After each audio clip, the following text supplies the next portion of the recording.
नमस्कार दोस्तों। आज हम 5000 साल पुराने एक ऐसे रहस्य से पर्दा उठाने जा रहे हैं जिन्हें इस दुनिया के केवल 1% लोग ही जानते हैं।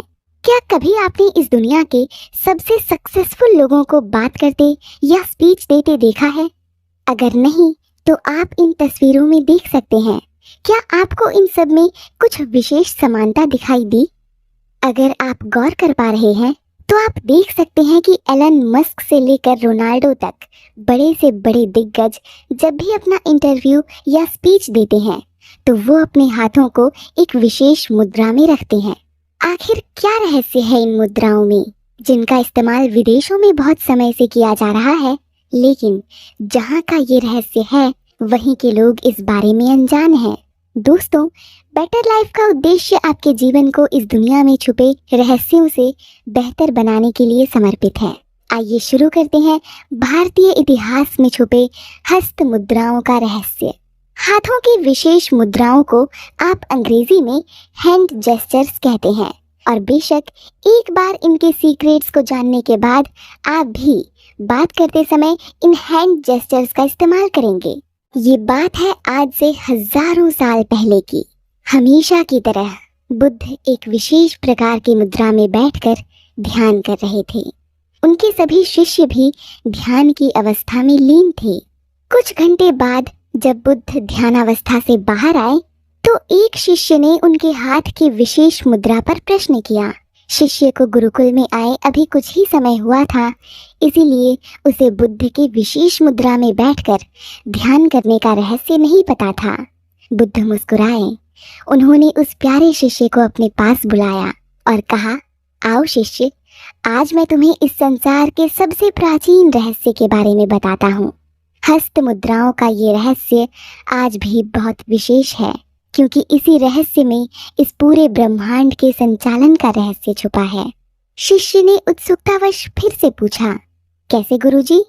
बुद्ध ने शिष्य का हाथ अपने हाथों में लिया और फिर वो समझाने लगे कि कैसे इन हाथों की विशेष मुद्राएं हमारे जीवन को निडर, भयमुक्त, दीर्घायु और शक्तिशाली बनाती हैं।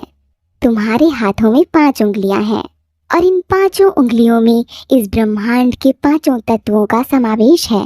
हर उंगली में अलग तत्व है। अंगूठा अग्नि तत्व को, तर्जनी वायु को, मध्यमा अंतरिक्ष को, अनामिका धरती को और अंत में कनिष्ठ जल तत्व को दर्शाती है। जब हम इन 5 उंगलियों को किसी विशेष मुद्रा में जोड़ते हैं तो हम इन 5 तत्वों से बने हमारे शरीर को संतुलित कर लेते हैं। ये मुद्राएं हमारे ध्यान को हमारे लक्ष्य पर केंद्रित रखती हैं और इनका हमारी सफलता में अभिन्न योगदान होता है। ये मुद्राएं हमारे शरीर, मन और आत्मा को संतुलन में लाकर हमारी सारी ऊर्जा को हमारे उद्देश्य पर एकाग्र रखती हैं। शिष्य, अब जो मैं तुम्हें बताने जा रहा हूँ उसे पूरे ध्यान से सुनना। अपने हाथों के दोनों अंगूठों को भीतर की ओर तथा तर्जनी उंगलियों को बाहर की ओर मिलाओ और बाकी उंगलियों को मोड़ लो। इस हस्त मुद्रा को उच्चतम ज्ञानोदय मुद्रा कहते हैं। ये सबसे शक्तिशाली मुद्रा है। इसी मुद्रा का प्रयोग सबसे अधिक किया जाता है क्योंकि इस मुद्रा में एक विशेष रहस्य है। जब हम अपने हाथों को इस मुद्रा में रखते हैं तो ये हमारे मन और आत्मा के भीतर और बाहर की जागरूकता को बढ़ाता है। इसी मुद्रा का प्रयोग मैं भी करता हूँ क्योंकि हमारे मस्तिष्क को भी हर प्रकार के तनाव और अनावश्यक विचारों से यह मुद्रा दूर रखती है। इस मुद्रा का अभ्यास करने से ये हमें हर प्रकार के डर, चिंता, नकारात्मकता आदि से बाहर निकालती है और हमारे भीतर आत्मविश्वास और जागृति पैदा करती है। ये हमारे निर्णय लेने की शक्ति को मजबूत बनाती है, हमें भावनात्मक रूप से एकाग्र रखती है। इससे हमारे व्यक्तित्व में एक नई चमक आती है। यही कारण है कि इस मुद्रा को न केवल मैं बल्कि इस संसार के सबसे सफलतम लोग भी बातचीत के दौरान उपयोग करते हैं। इस मुद्रा के साथ बात करने से हमारा आत्मविश्वास अडिग रहता है और हमारा ध्यान हमारे विषय पर केंद्रित रहता है। उच्चतम ज्ञानोदय मुद्रा को सत्य के प्रतीक के रूप में भी जाना जाता है। क्योंकि इस मुद्रा में बात करते समय आए नए आत्मविश्वास से ऐसा लगता है कि सामने वाला व्यक्ति पूरी तरह से सच बोल रहा है। शिष्य चुपचाप बुद्ध की बातें सुन रहा था। उसे ऐसा लग रहा था मानो स्वयं ईश्वर उसे इन हस्त मुद्राओं के विषय में बता रहे हैं। गुरु ने बताना जारी रखा और कहा, शिष्य, उच्चतम ज्ञानोदय मुद्रा तुम्हें ज्ञान के सबसे ऊंचे स्तर तक ले जाएगी, क्योंकि इस मुद्रा में हमारा शरीर, मन और आत्मा तीनों जागृत और संतुलित रहते हैं। अब गुरु ने अगली हस्त मुद्रा के विषय में बताते हुए कहा, तुम जानते हो शिष्य, नमस्कार की मुद्रा में जब तुम मुझे प्रणाम करते हो तो उस हस्त मुद्रा में भी एक रहस्य है। अपने दोनों हाथों को जोड़कर हृदय के पास लाओ और फिर केवल 5 उंगलियों को छोड़कर अपने हाथ को अलग कर लो। अपनी उंगलियों पर हल्का सा दबाव महसूस करो और 3 बार गहरी सांसें लेकर इस मुद्रा का अभ्यास करो। इस मुद्रा को हाकिनी मुद्रा के नाम से जाना जाता है, जो भारत के पश्चिमी हिस्से के एक महान देवता के नाम पर है। संस्कृत में हाकिनी का अर्थ होता है सर्वशक्तिमान। ये मुद्रा भी इस दुनिया के सफलतम लोगों द्वारा प्रयोग की जाती है। जब तुम अपने हाथों की सभी उंगलियों को परस्पर मिलाकर हाकिनी मुद्रा में लाते हो तो हमारा मस्तिष्क एक विशेष नियंत्रण शक्ति प्राप्त करता है। इस मुद्रा से हमारा मन तुरंत स्थिर और शांत हो जाता है। शिष्य बहुत ही चंचल स्वभाव का था। वो तुरंत इस मुद्रा को प्रयोग करने लगा। बुद्ध फिर मुस्कुराए और उन्होंने कहा, शाबाश शिष्य, अब इसी मुद्रा में बैठकर अन्य मुद्राओं में छिपे रहस्यों को समझो। शिष्य ने मुस्कुराकर कहा, जी गुरुजी। बुद्ध ने आगे ध्यान मुद्रा के विषय में बताया। शिष्य, तुमने अक्सर कई साधुओं को ध्यान की मुद्रा में बैठे देखा होगा।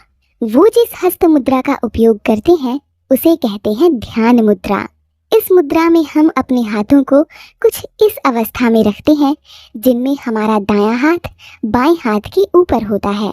इस मुद्रा का प्रयोग करने से पहले अपने आप को पूरी तरह से विश्राम की अवस्था में लाकर स्थिर बैठ जाओ और उसके बाद अपने हाथों को भी ध्यान मुद्रा में ले आओ।